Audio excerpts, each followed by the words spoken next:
Bonjour, voyons aujourd'hui comment tracer la flèche de translation. Pour tracer la flèche de translation, vous pouvez aller dans ton manuel Amazon à la page 239. Complètement en haut, il y a deux petites vidéos. Il y a une vidéo pour faire une translation et il y a aussi une vidéo pour tracer la flèche de translation ou si on veut définir une translation parce qu'une translation se définit à l'aide d'une flèche. Lorsque vous avez déjà deux figures, pour pouvoir tracer la flèche de translation, c'est très simple. Vous n'avez qu'à repérer la figure initiale et la figure image.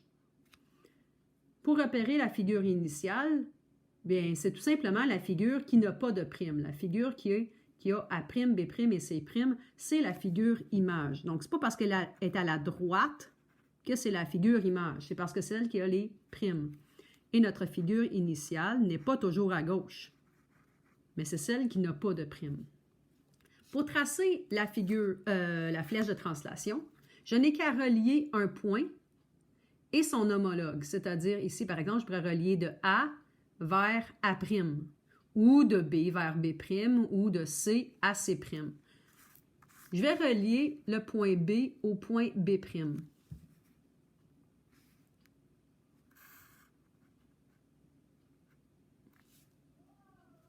Puisque je m'en vais de B vers B', la flèche de translation doit être positionnée sur le point B'. Attention à ne pas dépasser. La pointe de la flèche doit être sur le point B'. Et nous écrivons ici le petit symbole de translation, le petit T.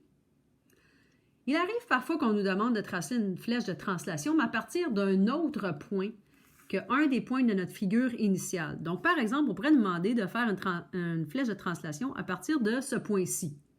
Si je veux effectuer la flèche, si je veux la tracer, la flèche de translation à partir du point qui est ici, moi, ce que je fais, c'est que je trace d'abord une première flèche en reliant un point à son image. Et ensuite de ça, j'utilise cette flèche-là pour aller effectuer la translation de ce point-là. Donc, je m'explique.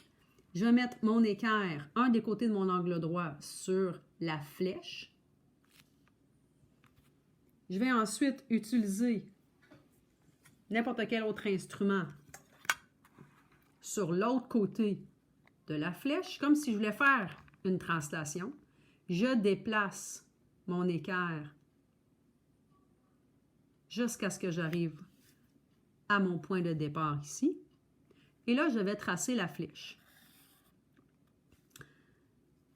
Ah, mais là, il va falloir respecter la longueur de la flèche. Donc, vous avez deux options. Soit vous mesurez la flèche avec votre règle. Donc, si je mesure la flèche avec ma règle ici, j'utilise ma règle parce que j'aime pas beaucoup mon équerre pour mesurer. Donc, je place le point 0 sur le point B.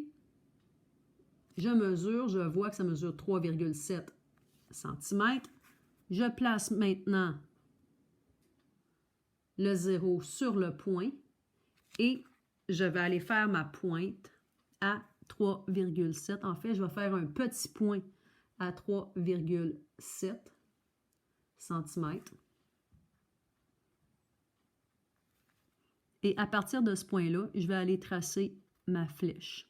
Parce que ma flèche ne doit pas dépasser le 3,7 cm.